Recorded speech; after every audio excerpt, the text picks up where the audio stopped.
31வது காரிகை. சொப்னமாயே யதா திருஷ்டே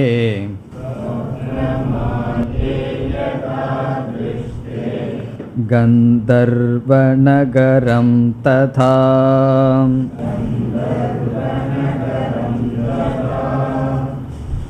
ததா விஸ்வமிதம் திருஷ்டம் வேதாந்தேஷு விசக்ஷணைஹ.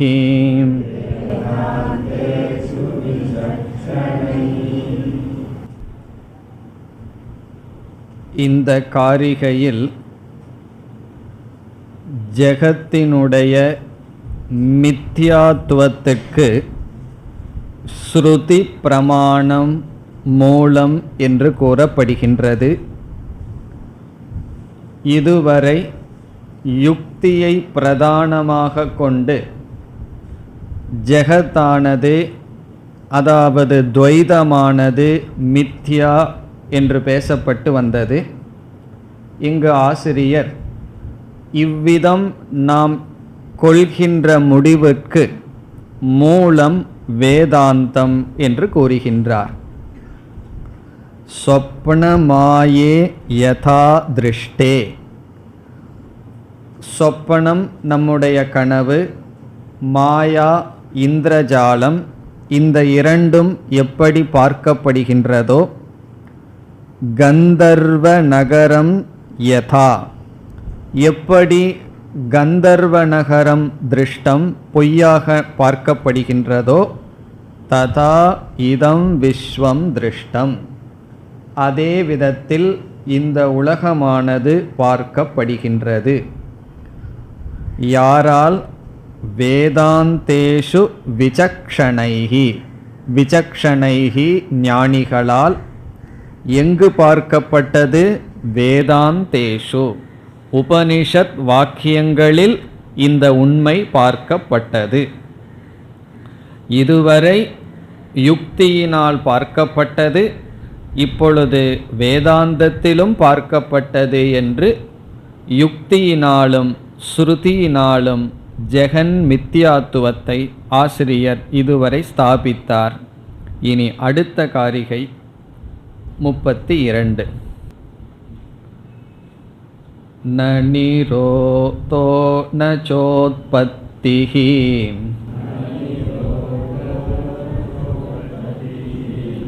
ந பத்தோ ந ச சாதகஹ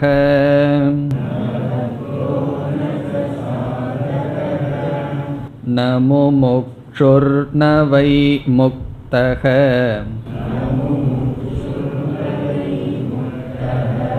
இத்யேஷா பரமார்த்ததா.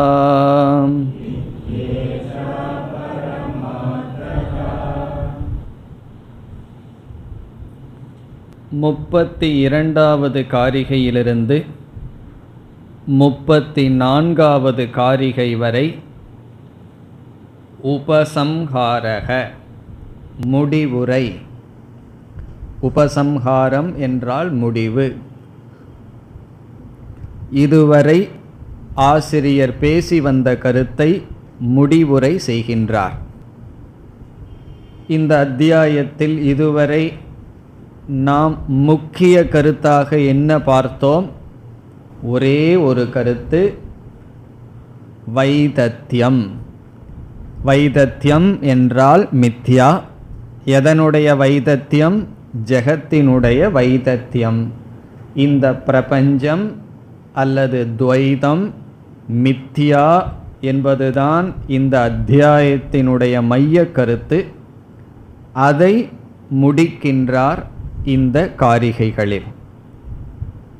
இனி 32வது காரிகைக்கு வந்தால், இதை முக்கியமாக சங்கரர் கருதுகின்றார். அடிக்கடி தன்னுடைய பாஷ்யத்தில் இந்த காரிகையை குறிப்பிடுவார். ஆகவே இது ஒரு முக்கியமான சாரம். இந்த அத்தியாயத்தினுடைய சாரம் இந்த காரிகையில் பேசப்பட்டுள்ளது. முதலில் இதனுடைய பொருளை பார்த்து பிறகு விளக்கத்திற்கு செல்லலாம். ந நிரோதக. நிரோதக என்றால் பிரளயம், நாசம், லயம். சிருஷ்டி ஸ்திதி லயம் என்று சொல்வோம் அல்லவா, அந்த லயம் இங்கு நிரோதக என்ற சொல்லில் சொல்லப்படுகின்றது. பிரளயம் அல்லது லயம் அல்லது சம்ஹாரம் அல்லது ஒடுக்கம், அது நிரோதம். என்ன சொல்கின்றார்? ந என்றால் இல்லை, பிரளயம் என்பது ஒன்று கிடையாது, லயம் என்பது ஒன்று கிடையாது. ந நிரோதக அஸ்தி, நிரோதம் என்பது ஒன்று கிடையாது. நச உற்பத்திஹி. உற்பத்திஹி என்றால் படைப்பு, சிருஷ்டிகி துவக்கம் அல்லது ஜென்ம பிறப்பு, அதுவும் இல்லை. நச உற்பத்திஹி பிறப்பு என்பதும் இல்லை. ந நிரோதக இறப்பு என்பதும் இல்லை. சிருஷ்டியும் கிடையாது, லயமும் கிடையாது. முதல்ல லயம் இல்லை, பிறகு சிருஷ்டியும் இல்லை. அடுத்த சொல் ந பத்தக. பத்தக என்றால் சம்சாரி இல்லை, பந்தப்பட்டவன் யாரும் இல்லை, பந்தப்பட்டவன் என்பவன் ஒருவன் இல்லை. பத்தக என்றால் பந்தப்பட்டவன், சம்சாரியாக இருப்பவனும் யாரும் இல்லை, பத்தன் யாரும் இல்லை, பந்தப்பட்டவன் என்பவன் இல்லை. பிறகு நச சாதகக. சாதகன் என்பவனும் இல்லை, சாதகனும் இல்லை, பந்தப்பட்டவனும் இல்லை, உற்பத்தியும் இல்லை, நிரோதமும் இல்லை, லயமும் கிடையாது. பிறகு இரண்டாவது வரியில் ந முமுக்ஷுஹு.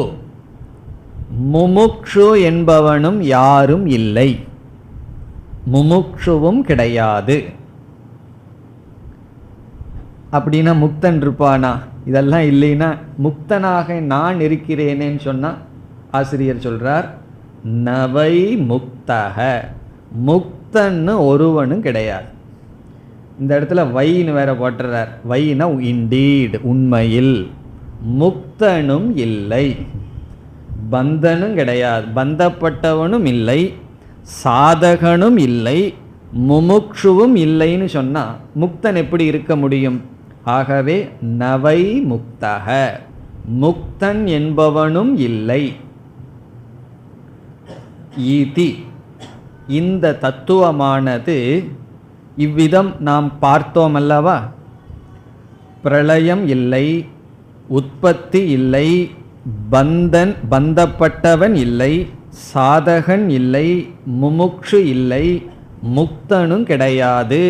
இத்யேஷா, இது பரமார்த்ததா, இதுதான் அடிப்படையான உண்மை. பரமார்த்ததா என்றால் அடிப்படையான அல்லது முழுமையான உண்மை, பூர்ணமான உண்மை. இத்யேஷா, இத்யேஷான இந்த நிலை, இங்கு வர்ணிக்கப்பட்ட நிலை. என்ன நிலை? இவைகளெல்லாம் இல்லை இல்லைன்னு இங்கு சொல்லப்பட்டதல்லவா. இந்த நிலை பரமார்த்ததா, இதுதான் அடிப்படையான உண்மை. இங்கு என்ன செய்கின்றார் ஆசிரியர் என்றால்,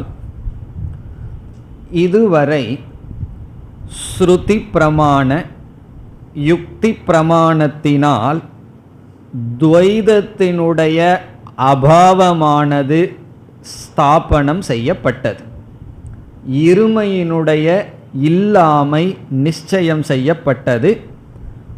அதை இந்த ஸ்லோகத்தில் முடிவுரை செய்கின்றார். சில இருமைகளை உதாரணமாக எடுத்துக்கொண்டு துவைதங்களை உதாரணமாக எடுத்துக்கொண்டு இவைகளெல்லாம் இல்லை இல்லை என்று சொல்கின்றார். எதை எடுத்துக்கொண்டு வேண்டுமானாலும் இல்லை இல்லை என்று சொல்லலாம். ந பூமிகி ந ஆபக என்று பஞ்சபூதத்தை எடுத்துட்டு இல்லைன்னு சொல்லலாம், பஞ்ச கோஷத்தை எடுத்துட்டு இல்லைன்னு சொல்லலாம். ஆனால் இங்கு ஆசிரியர் இங்கு சொல்லப்பட்ட சில சொற்களை அல்லது கருத்துக்களை எடுத்துக்கொண்டு இவைகளெல்லாம் இல்லை. இதனுடைய சாரம் என்ன? இவைகள்தான் இல்லை, மற்றது இருக்கின்றதா என்பதல்ல. துவைதம் இல்லை, இருமை என்பது கிடையாது. இது பரமார்த்ததா, உண்மையில் பார்த்தால் இருமை என்பதே கிடையாது. இங்கு ஆசிரியர் இந்த துவைதத்தை எப்படி நிஷேதம் செய்துள்ளார் என்றால், எல்லா லௌகிக வைதிக விவகாரத்தை உதாரணமாக இங்கு எடுத்து கொண்டார். விவகாரம்னா டிரான்சாக்ஷன், ஏதாவது ஒன்றை செய்து கொண்டு இருத்தல், அது விவகாரம். இப்போ துவைதம் இல்லை என்று சொல்வதுதான் இந்த காரிகையினுடைய சாரம். உதாரணமாக ஒன்றை எடுத்துக்கொண்டு ஒரு துவைதத்தை நீக்க வேண்டும். அப்படி ஆசிரியர் எடுத்துக்கொண்டது அனைத்து லௌகிக அனைத்து வைதிக விவகாரத்தை எடுத்துக்கொண்டு எந்த விவகாரமும் உண்மையில் கிடையாது. அப்படி ஒரு விவகாரம் அமைந்தால் அது அவித்யா விஷயம். அந்த விவகாரம் அவித்யைக்குள் இருக்கின்றதே தவிர ந பரமார்த்ததா, உண்மையில் கிடையாது. இப்போ விவகாரம்னு வந்தா அது அவித்யா, அவித்யைக்குள் தான் விவகாரம் ஏற்பட முடியும். பிறகு உண்மையில் அனைத்து விவகாரங்களும் மித்யா. முதல்ல என்ன சொன்னார்? ந நிரோதக நச்ச உற்பத்திகி என்று ஆசிரியர் கூறினார்.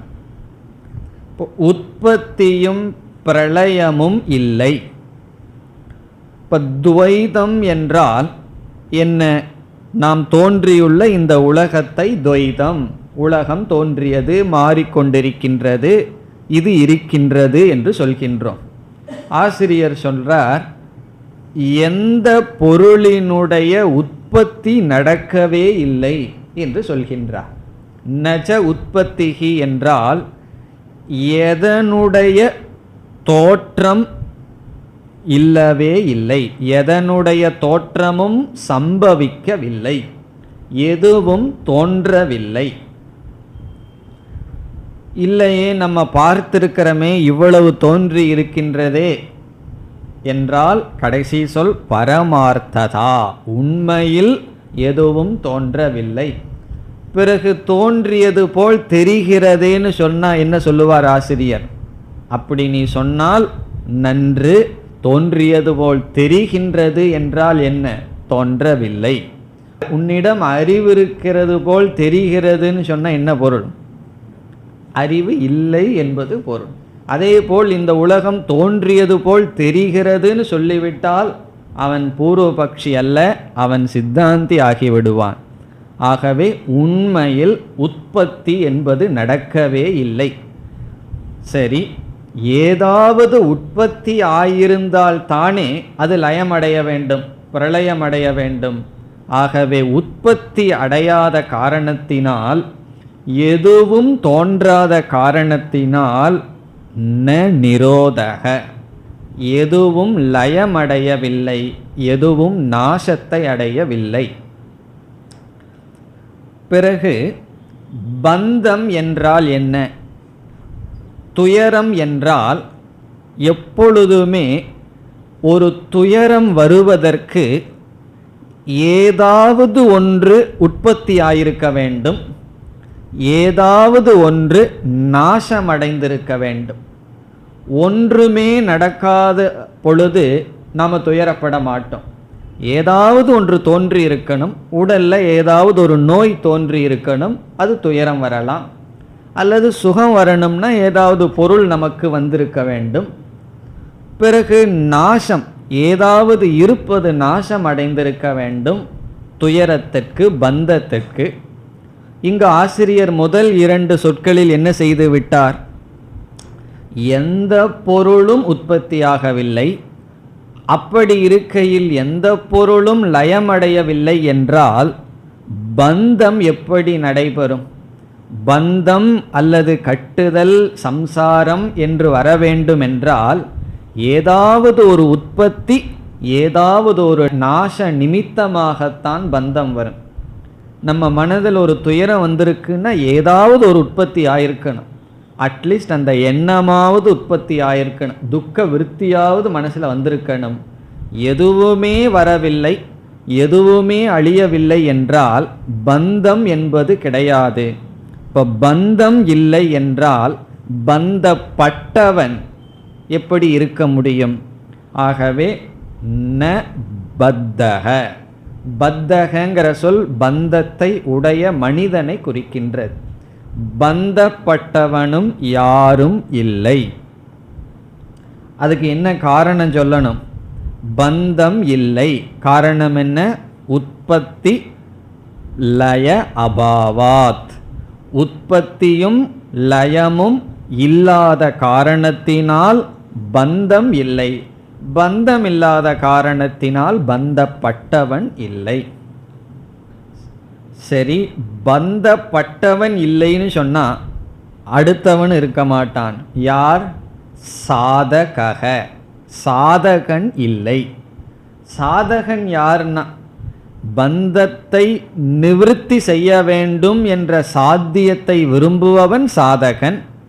இங்க பந்தப்பட்டவனே இல்லை என்றால் எப்படி சாதகன் இருக்க முடியும்? ஆகவே பந்தப்பட்டவன் இல்லாத காரணத்தினால் சாதகனும் கிடையாது. எல்லாருமே ஒரு விதத்தில் சாதகர்கள்தான். சாதகர்கள்னா என்ன? மோட்சத்தை அடையணும் அல்லது பந்தத்திலிருந்து நிவிருத்தி அடையணும்னு எல்லாம் விரும்புகிறார்கள். இந்த சாதகன் அடுத்தபடியாக முமுக்ஷுவாகின்றான். முமுக்ஷுனா இந்த இடத்துல ஜிக்ஞாசு, நான் ஞானத்தை அடைஞ்சு என்னுடைய பந்தத்தை நீக்க வேண்டும் என்று விரும்புபவன். பந்தமே இல்லை என்றால், சாதகனும் இல்லை என்றால் முமுக்ஷுவும் கிடையாது. இதுக்கெல்லாம் மூலம் என்ன? ந உற்பத்திஹி ந நிரோதகா தான் காரணம். உற்பத்தியும் கிடையாது, நிரோதமும் கிடையாதுன்னு சொன்னால் பந்தம் இல்லை. பந்தம் இல்லை என்றால் பந்தப்பட்டவன் இல்லை. பந்தப்பட்டவன் இல்லை என்றால் சாதகன் என்பவன் இல்லை. சாதகன் இல்லை என்றால் முமுக்ஷு இல்லை. முமுக்ஷுவும் இல்லை, சாதகனும் இல்லை, பந்தப்பட்டவனும் இல்லைன்னு சொன்னால் சரி முக்தன் இருக்கட்டுமே, முக்தன் இருப்பானே என்றால் நவை முக்தக, முக்தனும் கிடையாது. இப்போ முக்தனும் இல்லைன்னா நாங்களாம் எதுக்கு வந்திருக்கோம்?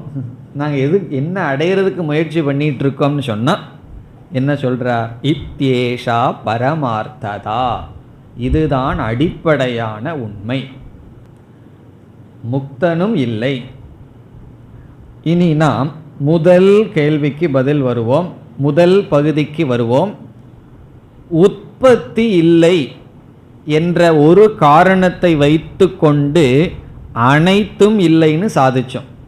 உற்பத்தின்னு இல்லை, உற்பத்தி இல்லைன்னு சொன்னாவே, ஜென்மம் இல்லைன்னு சொன்னால் நாசம் இல்லைங்கிறது தெளிவாகிறது. ஒன்றுமே பிறக்கல, ஒன்றுமே அழியலைன்னு சொன்னால் பந்தம்ங்கிறது கிடையாது. பந்தம் இல்லைன்னு சொன்னால் அடுத்த சாதகன் இல்லை, முமுக்ஷு இல்லை, முக்தன் இல்லைன்னு ஏற்றுக்கொள்ளலாம். ஆனால் உற்பத்தி இல்லை என்று எப்படி சொல்ல முடியும்? எந்த காரணத்தினால் உற்பத்தியே இல்லை என்று சொல்ல முடியும்? அதற்கு சங்கரர் பதில் சொல்கின்றார். இப்பொழுது உற்பத்தி இல்லாமைக்கு காரணத்தை பார்க்கின்றோம். இதுவரை உற்பத்தி இல்லை என்பதை சித்தமாக கொண்டு மற்ற அனைத்தும் இல்லைன்னு பார்த்தோம். இப்பொழுது உற்பத்தி இல்லை, அது என்ன காரணத்தினால் என்றால் சங்கரர் சொல்றார், துவைத அபாவாத், இருமை இல்லாத காரணத்தினால் உற்பத்தி இல்லை. துவைத அபாவாத் உற்பத்தி அபாவக. இருமை இல்லாத காரணத்தினால் உற்பத்தி இல்லை. அதற்கு பிறகு இருமை எப்படி இல்லைன்னு பிறகு பார்ப்போம். இப்போ இருமைக்கு உற்பத்திக்கும் சம்பந்தத்தை பார்ப்போம். இப்பொழுது ஒரு பொருள் உருவாக்கப்பட வேண்டும் என்றால், அது இருமை இருந்தால்தான் உருவாக்கப்பட முடியும். இப்போ ஒரு வீடு கட்டப்பட வேண்டும் என்றால் அங்கு இருமை இருக்க வேண்டும். ஒரு கால் செங்கல் மட்டும் இருக்கின்றதுன்னு வைத்துக்கொள்வோம், ஒன்றை உருவாக்க முடியுமா? முடியாது. ஆகவே சாமக்ரி என்ற சில இருமையான தத்துவங்கள் இருந்தால்தான் ஒன்றோடு ஒன்று சேர்ந்தோ அல்லது பிரிந்தோ ஏதாவது ஒரு மாற்றத்தை அடைந்து உற்பத்தி என்ற நிலையை அடையும். இருமையே இல்லை என்று வைத்துக்கொள்வோம், எப்படி உற்பத்தி நடக்கும்? அத்வைதமாக இருக்கின்ற இடத்தில் உற்பத்தி நடக்காது. ஆகவே இருமையிலிருந்துதான் உற்பத்தியானது தோன்றும். ஒரு உபனிஷத் சொல்கின்றது, சம்சாரம்ங்கிற உற்பத்தியும் கூட இருமையிலிருந்துதான் தோன்றுகிறது. த்விதீயாத்வை பயம் பவதி. த்விதீயம்னா இருமை, இருமையிலிருந்துதான் பயம் வருகின்றது.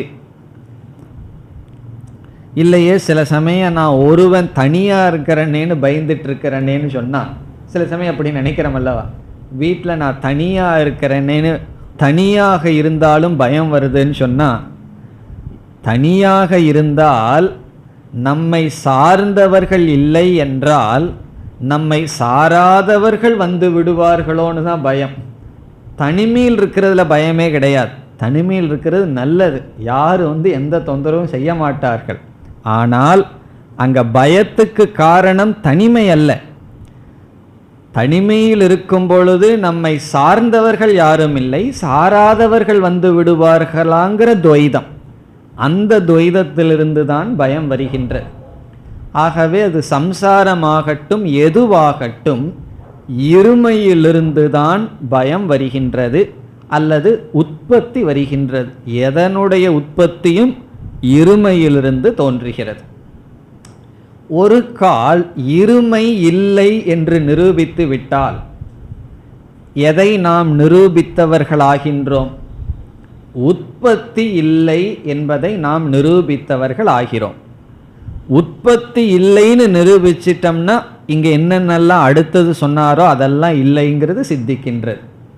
இப்போ முக்தனும் இல்லை, முமுட்சுவும் கிடையாது, ஒன்றும் இல்லை. எப்பொழுதுனா உற்பத்தி ஒன்று இருக்கக்கூடாது, எதுவும் தோன்றி இருக்கக்கூடாது. இப்போ எதுவும் தோன்றி இருக்கக்கூடாதுன்னா இருமை என்பது இருக்கக்கூடாது. ஆகவே இருமை இல்லை என்றால் தோற்றம் என்பது கிடையாது. எது தோன்ற வேண்டுமென்றாலும் இருமை தேவை. இருமையிலிருந்து தான் தோற்றம் வரும், ஒரு உற்பத்தியானது ஏற்படும். இனி அடுத்தது, துவைதம் இல்லை, இருமை இல்லை என்று எப்படி சொல்கிறீர்கள்? இருமை இல்லை என்பதை ஏற்றுக்கொண்டால்தானே உற்பத்தி இல்லைங்கிறத ஏற்றுக்கொள்ளணும், பிறகு அதற்கு அடுத்ததெல்லாம் இல்லைங்கிறது ஏற்றுக்கொள்ளணும். துவைதம் இல்லை என்பதை எப்படி நிரூபிப்பது? இவ்வளவு நேரம் என்ன பண்ணிட்டு இருந்த நம்ம இந்த அத்தியாயத்தை ஆரம்பிச்சு இந்த முடிகிற வரைக்கும் நம்ம எதுக்கு பாடுபட்டு கொண்டிருந்தோம்னா, துவைதம் இல்லை, துவைதம் மித்யா என்பதற்குத்தான் நாம் முயற்சி செய்து புரிந்து கொள்வதற்கான முயற்சியில் ஈடுபட்டோம். இந்த இடத்துல சங்கரர் இனி ஒரு காரணத்தை கொடுக்கின்றார், துவைதம் இல்லை என்பதற்கு. துவைதம் இல்லை என்று நாம் நிரூபிக்க வேண்டும்.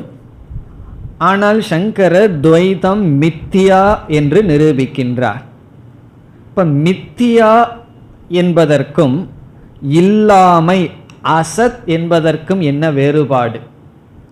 இப்போ இந்த அறையில் யானை இருக்கின்றதா என்று கேட்டால் நீங்கள் என்ன சொல்வீர்கள்? அசத், அது இல்லை. பிறகு வேறு ஏதாவது பொருளினுடைய ரிஃப்ளெக்ஷன் இங்கு இருந்தால் அதையும் இல்லை என்று தான் சொல்வீர்கள். காரணம் என்ன? இந்த அறையில் அதனுடைய வெறும் தோற்றம்தான் இருக்கின்றது, அந்த பொருள் இங்கு இல்லை. இப்போ மித்தியா என்று ஒன்றை கூறுவதற்கும் அதையே அசத் என்று கூறுவதற்கும் என்ன வேறுபாடு என்றால், உண்மையில் வேறுபாடு கிடையாது. அதாவது ஒரு நாடு ரொம்ப ஏழ்மையில் இருந்தால் அதை அண்டர் டெவலப்டு கண்ட்ரி என்று சொல்வதற்கு நல்லதல்லன்னு சொல்லி என்ன சொல்வார்கள் தெரியுமோ? டெவலப்பிங் கண்ட்ரி, முன்னேறி கொண்டிருக்கின்ற நாடுன்னு சொல்லுவார். முன்னேறி கொண்டிருக்கின்ற நாடுன்னு சொல்கிறதுக்கும் முன்னேறாத நாடுன்னு சொல்கிறதுக்கு என்ன வித்தியாசம்? ஒரு வேறுபாடும் கிடையாது, சொல்லில் தான் வித்தியாசம். அல்லது ஒருவனுக்கு பைத்தியம் பிடிச்சிருக்குன்னு வச்சுருக்கோமே, அவன் பைத்தியகார ஆஸ்பத்திரியில் இருக்கான்னு சொல்கிறதுக்கும் மனநல காப்பகத்தில் இருக்கிறான்னு சொல்கிறதுக்கு என்ன வித்தியாசம்? லாங்குவேஜ், வார்த்தையில் தான் வேறுபாடே தவிர அங்கே வஸ்துவில் வேறுபாடு கிடையாது. அப்படி அசத் என்ற சொல்லுக்கும் அந்த சொல்லினால் குறிப்பிடப்படுகின்றதற்கும் மித்தியா என்ற சொல்லினால் குறிப்பிடப்படுவதற்கும் வேறுபாடு கிடையாது. இப்போ வேறுபாடு கிடையாதுன்னா எதற்கு ரெண்டு சொல் பயன்படுத்துகிறீர்கள் என்றால், அறியாமையில் இருக்கும் பொழுது தெரிந்து கொண்டு இருப்பதனால் அதை மித்தியா என்று சொல்கின்றோம். பொய்யான காட்சி இருப்பதனால் மித்தியா என்று சொல்கின்றோம். ஒரு பொருள் மித்தியா என்றால் அது அசத், ஆனால் பிரதீதிஹி வர்த்ததே. பிரதீதினா அதனுடைய தோற்றம் உண்டு, ஆனால் இல்லை. விசாரம் பண்ணி பார்த்தால் அது இல்லை, ஆனால் தோற்றம் அதற்கு இருக்கின்றது. அசத் என்றால் அது இல்லை, தோற்றமும் இல்லை, அது தெரியவும் இல்லை, அது இல்லை. காணல் நீரை பார்த்தோம்னு வைத்துக் கொள்வோமே, காணல் நீரை மித்தியா என்று சொல்கின்றோம். சிந்தித்து பார்த்தால் அங்கு நீர் என்பது அசத், அங்கு இருக்கின்ற தண்ணீர் மித்தியா என்று ஏன் சொல்கின்றோம் என்றால் அது அசத்து தான். அசத்துன்னு ஏன் சொல்வதில்லை? தெரிவதனால். ஆகவே அசத்தாக இருந்தாலும் மித்தியாவாக இருந்தாலும் அது இல்லை. மித்தியா என்று சொல்வதற்கு காரணம் தெரிவதனால் மட்டும். ஆகவே துவைதத்தை மித்தியா என்று நிரூபித்து விட்டால் துவைதம் அசத். துவைதம் அசத் என்றால் துவைதம் இல்லை. துவைதம் இல்லை என்றால் உற்பத்தி இல்லை, பிறகு வேறு அனைத்தும் இங்கு என்ன சொல்லப்பட்டதோ அல்லது சொல்லப்படவில்லையோ அனைத்தும் கிடையாது. இப்போ இந்த இடத்துல சங்கரர் கொஞ்சம் அட்வான்ஸ்டு லாஜிக் கொடுக்கிறார். எதற்கு? துவைதத்தினுடைய மித்தியாத்துவத்திற்கு.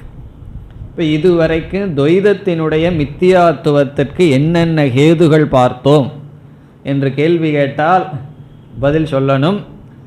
அட்லீஸ்ட் உங்களுடைய நோட்ஸாவது சொல்லணும்.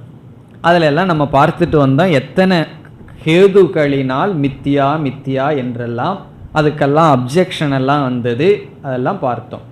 இப்போ இந்த இடத்துல சங்கரர் என்ன சொல்கிறாருன்னு பார்ப்போம். துவைதம் மித்யா மன அதீனத்வாத், மன அதீனத்வாத் என்று சொல்கின்றார். மன அதீனத்வாத் என்றால் மனதை சார்ந்து அவைகள் இருப்பதனால், மனதை சார்ந்து அவைகள் இருப்பதனால் துவைதம் மித்யா. இப்போ இந்த இடத்துல எது சார்ந்திருக்கின்றதோ அது மித்தியாங்கிறது நமக்கு தெரிந்திருக்க வேண்டும். எது சுதந்திரமாக இருக்கின்றதோ அது சத்தியம், எது சார்ந்திருக்கின்றதோ அது மித்தியா. அதாவது எது சார்ந்திருக்கின்றதோ அது இல்லை. பிறகு இருக்கின்றதோன்னு சொல்கிறீர்களேனா, இருக்கிற மாதிரி தெரிகின்றது, அவ்வளவுதான். அதற்கு என்ன உதாரணம்? பானை மித்யா, காரணம் களிமண்ணை சார்ந்து இருப்பதனால். நகைகள் மித்யா, அது தங்கத்தை சார்ந்து இருப்பதனால். இப்ப எது பரதந்திரம் தது மித்யா, எது ஒன்றை சார்ந்து இருக்கின்றதோ அது மித்யா. நம்முடைய நிழல் நம்மை சார்ந்து இருப்பதனால் மித்யா. இது ஏற்கனவே பார்த்த கருத்து தான், இந்த இடத்துக்கு ஞாபகப்படுத்தி கொள்ளணுங்கிறதுக்காக பார்த்தோம். இனி மனதை சார்ந்து இந்த துவைதம் இருப்பதனால் துவைதம் மித்யா என்று சங்கரர் கூறுகின்றார். எப்படி மனதை சார்ந்து துவைதம் இருக்கின்றது என்றால், இந்த துவைதத்தினுடைய இருப்பை எப்பொழுது நாம் சொல்ல முடியும்? இருமையினுடைய இருப்பை எப்பொழுது சொல்ல முடியும் என்றால், நம்முடைய மனம் விழித்து கொண்டிருக்கும் பொழுதுதான் இந்த பிரபஞ்சத்தினுடைய இருப்பாய் பற்றி பேச முடியும். மனம் உறங்கிவிட்டால் என்ன உறங்குகின்றது? பெரிய பிரபஞ்சம் உறங்கிவிட்டது. இந்த அகில உலகத்தையே மறைக்கணும்னு என்ன செய்யணும்? மனதை நாம் மறைக்க வேண்டும். பார்க்கின்ற பொருள் அனைத்தும் மறைக்கப்பட வேண்டும். துவைத அபாவக, ஒன்று ஒன்றை சார்ந்திருக்கின்றது என்பதற்கு அன்வய வெதிரேக நியாயம்னு ஒன்று பார்த்துருக்கோம். எப்போ பார்த்துருக்கோம்னா எங்கேயோ எப்போவோ பார்த்துருக்கோம். களிமண் இருந்தால் பானை இருக்கும், களிமண் இல்லை என்றால் பானை இல்லை. ஆகவே களிமண்ணை சார்ந்து பானை உள்ளது. அதேபோல் மனம் இருந்தால்தான் இந்த அகில துவைதமும் இருக்கின்றது. இப்போ மனம் இல்லை, மனம் லயமடைந்து விட்டது என்றால் துவைதம் இல்லை. அதற்கு உதாரணம் சொல்லி ஆகணுமே. நமக்கு 2 அவஸ்தைகள் இருக்கு, 3 அவஸ்தைகள் இருக்கு. ஜாகிரத அவஸ்தையில் மனசு விழிச்சிருக்கு, துவைதம் இருக்கு. சுஷுப்தி அவஸ்தையில் மனம் லயமடைந்து விட்டது, ஆகவே துவைதமும் லயமடைந்து விட்டது. இதிலிருந்து எதை நாம் நிலைநாட்டி விட்டோம்? நாம் பார்க்கின்ற அனைத்து துவைதங்களும் நம்முடைய மனதை சார்ந்து இருக்கின்றது. துவைதம் சார்ந்துள்ளது, அவ்வளவு நம்ம நிலைநாட்டி விட்டால் போதும். இனி அடுத்தது, சரி அப்போ மனசு சத்தியமே, மனதை சார்ந்துதான அனைத்து பிரபஞ்சமும் இருக்கின்றது. இப்போ மனது சுதந்திரம் என்றால் மனமானது சாட்சி சைத்தன்யத்தை சார்ந்து இருக்கின்றது. சாட்சி சைத்தன்யமான அல்லது ஆத்ம தத்துவத்தினுடைய பிரகாசத்தினால் மனம், ஜடமான மனம் பிரகாசிக்கின்றது. சைத்தன்யம் இல்லை என்றால், அது இல்லாமல் போகாது, அதனுடைய பிரகாசம் இல்லை என்றால் மனதினுடைய இருப்பை நாம் உணர முடியாது. ஆகவே சாட்சி சைத்தன்யத்தை சார்ந்து மனம் இருப்பதனால் மனமும் மித்யா, மனதை சார்ந்து துவைத பிரபஞ்சம் இருப்பதனால் துவைத பிரபஞ்சம் மித்யா. ஆகவே என்னன்னா, மித்யாவான துவைத பிரபஞ்சம் உண்மையில் அசத். இந்த இடத்துல சங்கரர் இவ்வளவு நேரம் மித்யா மித்யான்னு சொன்னது போதும், கொஞ்சம் பாலிஷ்டாக பேசிட்டு வந்தோம், இனி நம்ம ஓப்பனாக பேசிடலான்னு சொல்லி அசத் என்று சொல்லிவிட்டார். சும்மா மித்தியா மித்தியான்னு சொன்னால் கூட அது இருக்குங்கிற எண்ணம் நமக்கு வந்துடும். இப்போ என்ன சொல்லி விடலாம்? அசத். என்ன இருக்குன்னா ஒன்றும் கிடையாது, அசத். இப்போ அசத்திலிருந்து எப்படி உற்பத்தி ஆகும்? இதுக்கு அடுத்ததாக என்ன சந்தேகம் வரும்? சூன்யவாத சந்தேகம் நமக்கு வரப்போகுது. அதையும் சங்கரர் இந்த இடத்துல விசாரம் செய்கின்றார். காரணம் என்ன? எல்லாம் ஒன்று இல்லை ஒன்று இல்லைன்னு கடைசியில் அசத்துன்னு முடிக்கிறீர்களே இந்த சந்தேகம் வரும். அதை பிறகு பார்ப்போம். இப்போ இங்கே என்ன முடிவுரை நமக்கு வருகின்றது? மித்யா என்றால் அசத். இவ்வளவு நேரம் மித்தியாங்கிற விஷயத்தில் இல்லை அல்லது அசத்துங்கிறத நாம் ஏன் சொல்லாமல் வந்தோம்? சொல்லாமல் இல்லை.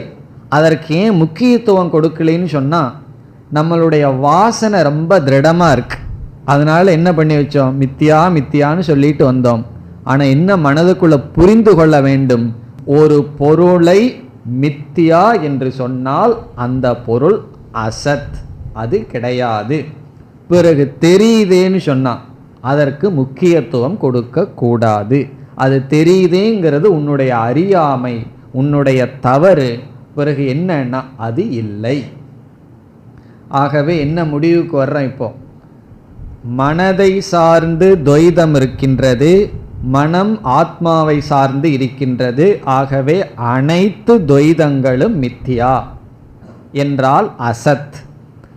அசத்தாக இருப்பது, அசத்தாக துவைதம் இருப்பதனால் துவைதமே இல்லை என்பது பொருள்.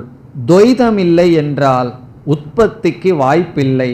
ஆகவே நச்ச உற்பத்திஹி, உற்பத்தியே இல்லை என்றால் ந நிரோதக, உற்பத்தியும் நிரோதமும் இல்லை என்றால் எதுவுமே தோன்றவில்லை, எதுவுமே அழியவில்லை என்றால் ந பத்தக, பந்தப்பட்டவன் என்பவன் யாரும் இல்லை. பந்தப்பட்டவன் இல்லை என்றால் ந சாதக, சாதகன் என்பவன் இல்லை. ந முமுக்ஷுகோ, முமுக்ஷுவும் கிடையாது. நவை முக்தக, முக்தனும் கிடையாது. பிறகு அடுத்த சந்தேகம், இங்கேயே கௌடபாதர் முக்தன், முமுக்ஷு, சாதகன் இவைகளை எடுத்துக்கொண்டு நிஷேதம் செய்கின்றார். வேற எதையாவது எடுத்துட்டு நிஷேதம் பண்ணலாமே, முக்தனே இல்லைன்னு சொல்றார், சாதகனும் இல்லைங்கிறார் என்றால் பிரதம மல்ல நியாயம்னு ஒன்று இருக்கு. உள்ளதுக்குள்ளேயே டாப் மோஸ்ட் துவைதத்தை நீக்கிட்டம்னு சொன்னா மீது எல்லா துவைதமும் நீங்கியது ஆகின்றது.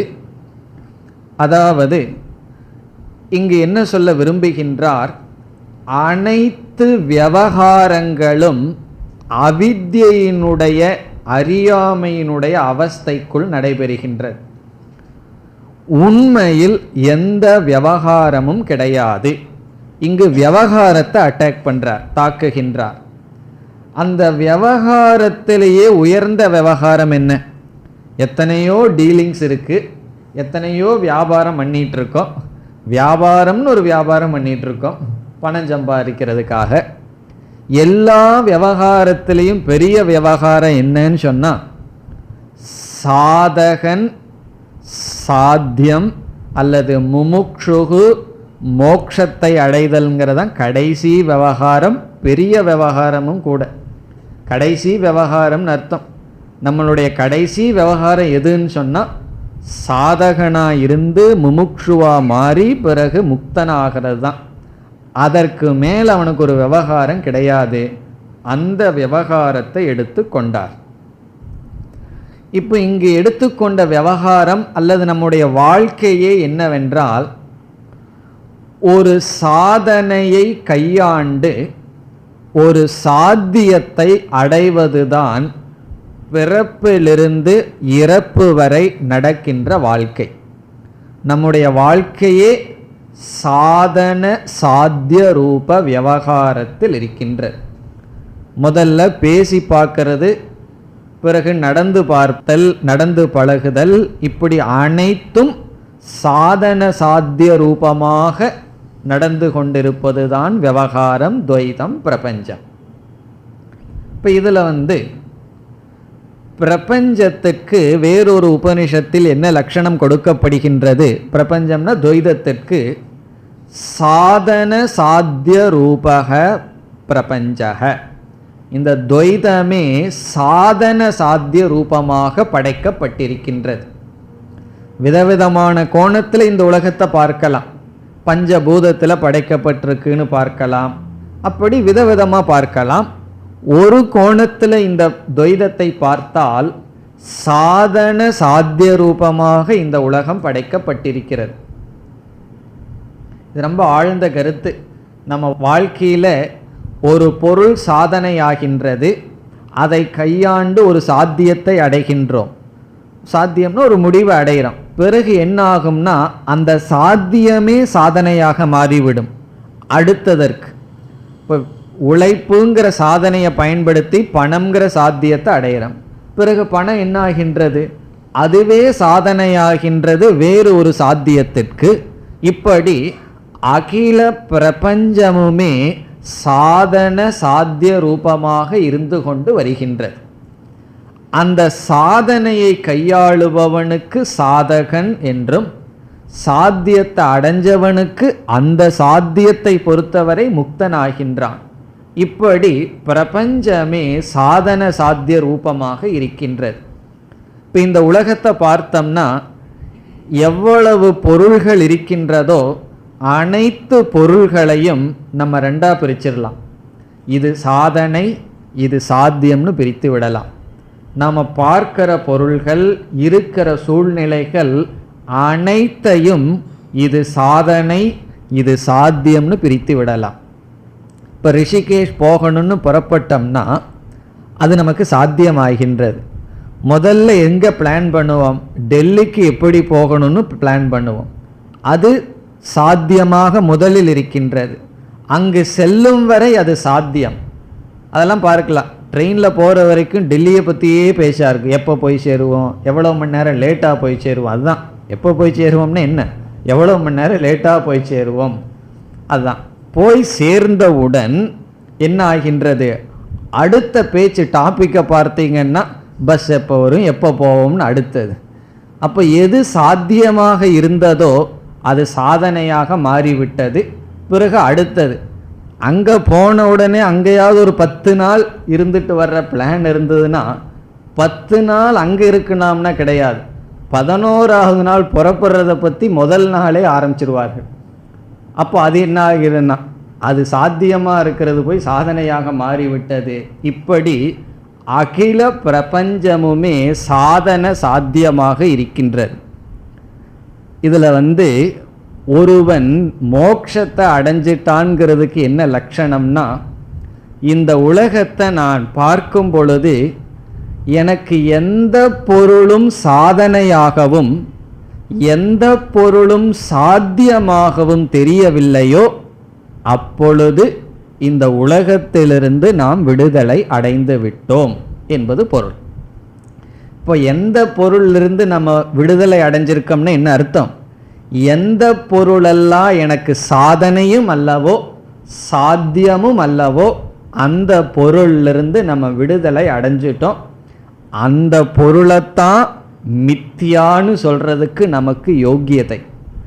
வேற ஏதாவது பொருளை மித்தியான்னு சொல்லலாம், ஆனால் அதற்கு தகுதி நமக்கு கிடையாது. தகுதி இல்லாமல் சொல்லலாம் அல்லவா? இப்போ எந்த பொருளை நான் மித்தியா என்று சொல்வதற்கு எனக்கு அர்ஹதை இருக்கின்றது?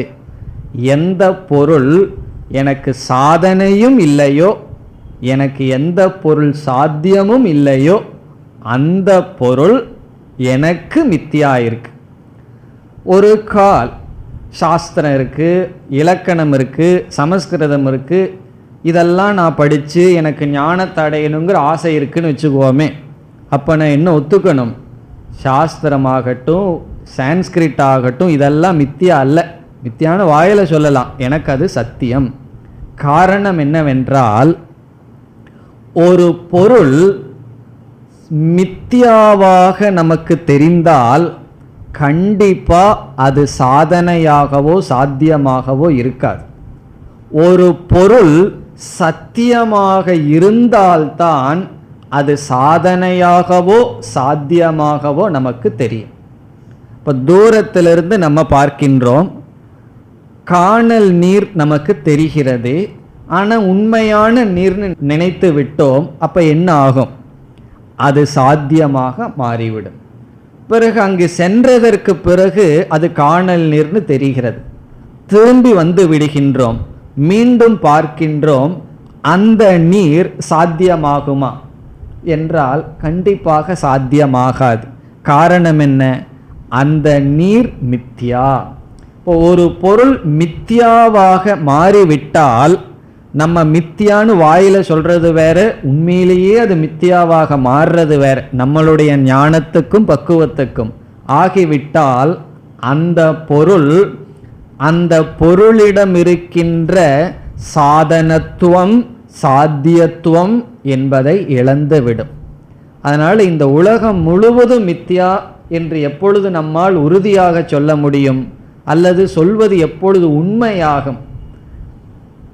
அதற்கு முன்னாடி மித்யா உலகம்னு சொல்லிட்டு இருக்கிறது மித்யா. இந்த உலகம் மித்யா உலகம் மித்யான்னு சொல்லிட்டு இருக்கிறமே, அது மித்யா, அது பொய். காரணம் என்ன?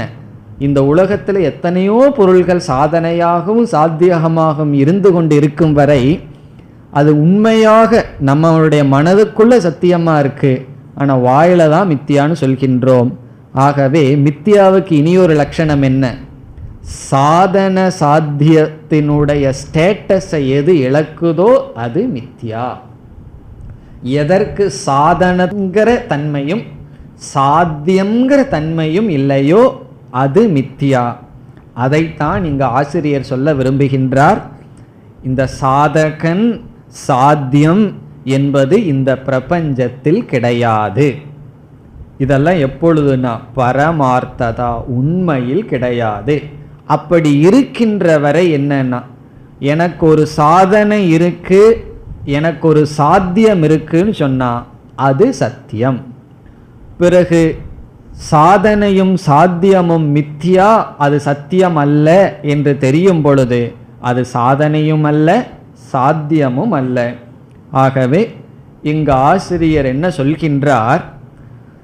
சாதகன் பிறகு சாத்தியம் என்கின்ற மோட்சம், அந்த சாத்தியத்தை அடைந்தவன் என்கின்ற விவகாரம் அனைத்தும் இவைகளெல்லாம் சத்தியம் என்ற நிலையில் நடைபெறுகின்றது. அதைத்தான் சங்கரர் கூறுகின்றார்.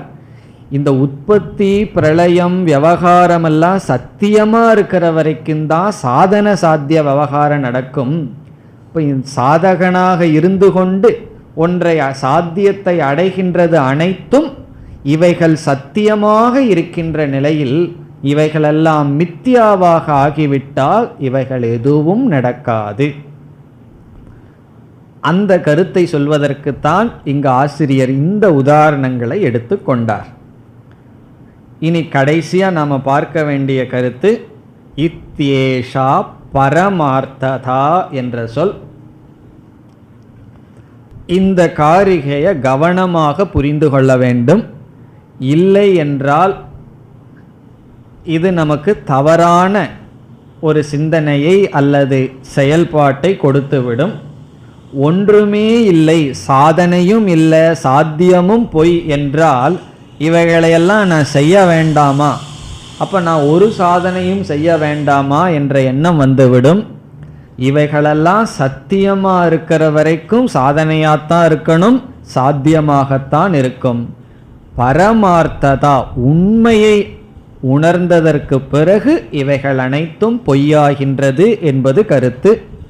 இப்போ ஒரு பொருள் எனக்கு சாதனையாமும் சாத்தியமா தெரிகிற வரைக்கும் அதை மித்தியா மித்தியான்னு சொல்லக்கூடாது. அப்படி சொன்னால் அப்படி சொல்வதுதான் மித்தியான்னு பார்த்தோம். இனி பரமார்த்ததா என்பதனுடைய சாரம் என்ன? இப்போ இந்த இடத்தில் நாம் பார்த்த ஒரு கருத்தை ஞாபகத்திற்கு கொண்டு வர வேண்டும். சாஸ்திரத்தில் 3 விதமான சத்தியம் பேசப்படுகின்றது.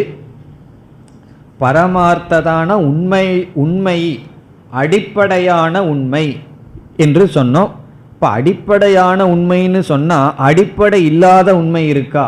உண்மையான உண்மைன்னு சொன்னால் பொய்யான உண்மை இருக்கான்னு சந்தேகம் வரும். இருக்கான்னு கேட்டால் சாஸ்திரம் சொல்லுது இருக்கு. பொய்யான உண்மையும் இருக்குது, உண்மையான உண்மையும் இருக்குது. பொய்யான உண்மை என்னன்னா அதுதான் மித்தியான்னு சொல்கிறது. பொய்யான உண்மை தான் மித்தியை, உண்மையான உண்மை தான் சத்தியம். இந்த பரமார்த்ததாங்கிறதுக்கெல்லாம் என்னதான் கஷ்டப்பட்டாலும் டிரான்ஸ்லேஷன் பண்ண முடியாது. எந்த லாங்குவேஜ்லேயும் பண்ண முடியாது, சமஸ்கிருதத்துலேயும் பண்ண முடியாது. பிறகு என்ன தான் பண்ணணும்னா மனதுக்குள்ள அந்த தத்துவத்தை புரிந்து கொள்ள வேண்டும். நாம் 3 விதமான சத்தா பார்த்துள்ளோம். அதில் முதல் விதமான சத்தா பிராதிபாசிக சத்தியம். பிராதிபாசிக சத்தியம் முதலாவது. இரண்டாவது வியாவகாரிக சத்தியம். வியாவகாரிக சத்தியம், மூன்றாவது பாரமார்த்திக சத்தியம். இந்த மூன்றுக்குள்ள வேறுபாட்டை இப்பொழுது பார்ப்போம். பிராதிபாசிக சத்தியம் என்றால் அந்த பொருளினுடைய இருப்பு பார்ப்பவனை மட்டும் சார்ந்து இருக்கின்றது. எவன் ஒருவன் பார்க்கின்றானோ அவனை மட்டும் சார்ந்து ஒரு பொருள் தோன்றினால் அது பிராதிபாசிக சத்தியம். உதாரணம் என்ன? கனவு, நாம் காண்கின்ற கனவு. இப்ப நாம கனவு கண்டு கொண்டிருக்கின்றோம். அந்த பொருளினுடைய இருப்பு யாரை சார்ந்திருக்கின்றது? பார்ப்பவனான என்னை மட்டும் சார்ந்து இருக்கின்றது. நான் அதை பார்க்கவில்லை என்றால் அது அங்கு இருக்காது. பிறகு நான் மட்டும் கயிற்றில் பாம்பை பார்க்கின்றேன், அது பிராதிபாசிகம், சப்ஜெக்டிவ் ரியாலிட்டி, பார்ப்பவனை சார்ந்து இருக்கின்றது. வியாவகாரிகம் என்றால் நம்முடைய அனைவரையும் சார்ந்து இருக்கின்றது. சமஷ்டி திரஷ்டு அதீனம். பிராதிபாசிகம் வியஷ்டி திரஷ்டு அதீனம். திரஷ்டுனா பார்ப்பவன், வியஷ்டினா தனிப்பட்டால், அதீனம்னா சார்ந்திருப்பது. நம்மை மட்டும் சார்ந்து இருக்கின்ற தோற்றம் சத் பிராதிபாசிகம். நம்மை அனைவருக்கும் பொதுவாக இருப்பது வியாவகாரிகம். அது என்னன்னா நம்ம பார்த்துட்டு இருக்கின்ற ஜாகிரத் பிரபஞ்சம். இந்த ரெண்டு சத்து இருக்கே, பிராதிபாசிகமும் வியாவகாரிக சத்தும், இந்த இரண்டும் ஒன்றை சார்ந்து இருக்கின்ற சத். ஒன்று நம்முடைய அனைவர்களுடைய பிரமாணத்தை சார்ந்து இருப்பது வியாவகாரிகம். பிறகு நம்முடைய பிரமாணத்தை மட்டும் சார்ந்திருப்பது, அதை பிரமாணம்னு சொல்ல முடியாது, துஷ்ட பிரமாணத்தை சார்ந்திருப்பது பிராதிபாசிகம். அல்லது கனவ துஷ்ட பிரமாணம்னு சொல்ல வேண்டாம், நம்மை மட்டும் சார்ந்திருந்தால் பிராதிபாசிகம், நம்முடைய அனைவருடைய பிரமாணத்தை சார்ந்திருந்தால் வியாவகாரிகம். பிறகு பாரமார்த்திகம் என்றால் ஸ்வதந்திர சத்தா, சொரூப சத்தா, சுதந்திரமாக இருப்பது. சுதந்திரத்துக்கு என்ன டிரான்ஸ்லேஷன்? தானாக இருப்பது, சாராமல் இருப்பது. இதற்கு முன் இரண்டு சத் இருத்தல் எப்படிப்பட்டது? என்னை மட்டும் சார்ந்து இருப்பது. அங்க அண்டர்லைன் பண்ண வேண்டிய வார்த்தை சார்ந்து. வியாவகாரிக சத்தா நம்முடைய பிரமாணத்தை சார்ந்து இருப்பது. பாரமார்த்திக சத்தா அங்க சார்ந்து ஒன்றும் கிடையாது, சுதந்திர சத்தா, எதையும் சாராமல் இருக்கின்ற ஒரு இருப்பு. இப்ப எதையும் சாராமல் ஒரு இருப்பு இருந்தால் அந்த இருப்பு தான் பாரமார்த்திக சத்தா. அப்படி இந்த உலகத்துல எத்தனையோ பொருள்களெல்லாம் இருப்பதாக நமக்கு தெரிகின்றது. கனவு, பிறகு காணல் நீர், இவைகளெல்லாம், அல்லது ரஜ்ஜு சர்ப்பம், இவைகளெல்லாம் நம்ம என்ன சொல்லிடலாம்? அது என்னுடைய திருஷ்டியை சார்ந்து இருக்கின்றது. பிறகு இந்த உலகம் இருக்கு, நமக்கு இறைவனால் கொடுக்கப்பட்ட பிரமாணத்தை சார்ந்து இந்த துவைதம் இருக்கின்றது. இனி ஒரு கேள்வியை கேட்கின்றோம். அகம் அஸ்மி, நான் இருக்கின்றேன் என்ற அறிவு எந்த பிரமாணத்தை சார்ந்திருக்கின்றது? நான் எப்படி இருக்கேங்கிற கேள்விக்கு பதில் கிடையாது.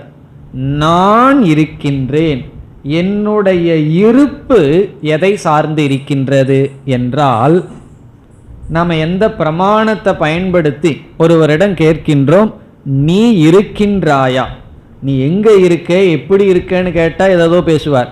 ஒரே கேள்வி, நீ இருக்கிறையா? என்ன சொல்லுவார்? இல்லை கேட்டு சொல்லணும்னு சொல்லுவாரா, இல்லை பார்த்து சொல்லணும்னு சொல்லுவாரா, இல்லை கண்ணாடியில் போய் பார்த்தா தான் தெரியும்னு சொல்லுவாரா? நீ இருக்கின்றாயான்னா இருக்கின்றேன்னு சொல்லுவார். ஆகவே நமக்குள் ஒரு தத்துவம் இருக்கு, அது சுதந்திர சத்தாவாக இருக்கின்றது, அது ஆத்மா.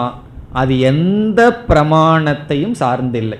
இந்த உலகத்தில் இருக்கிற அத்தனை பேரும் நான் இல்லைன்னு சொல்றாங்கன்னு வச்சுக்கோமே, நான் இல்லாமல் போயிடுவேனா? எனக்கு தெரிகின்றது அகம் அஸ்மி. பிறகு என்னுடைய இருப்பை விளக்குவதற்கு ஏதாவது ஒரு வெளிச்சமோ பிரமாணமோ தேவைன்னா தேவையில்லை.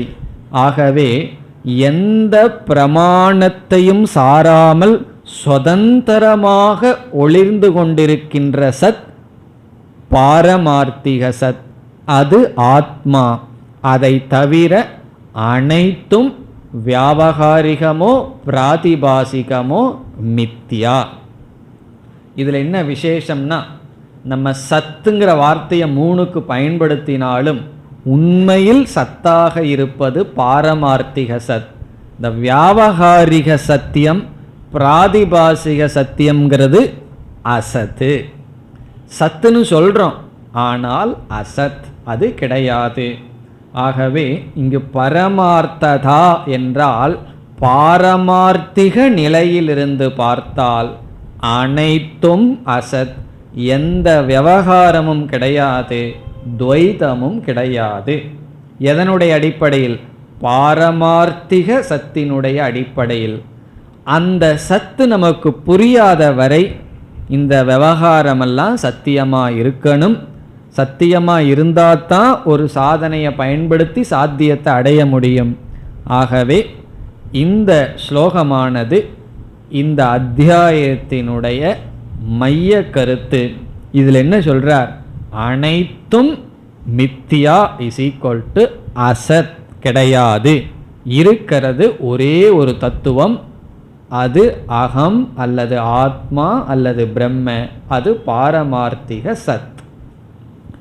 மேலும் அடுத்த வகுப்பில் சிந்திக்கலாம். ஓம் பூர்ணமத பூர்ணமிதம் பூர்ணாத் பூர்ணமுதச்யதே பூர்ணஸ்ய பூர்ணமாதாய பூர்ணமேவாவசிஷ்யதே. ஓம் சாந்தி சாந்தி சாந்தி.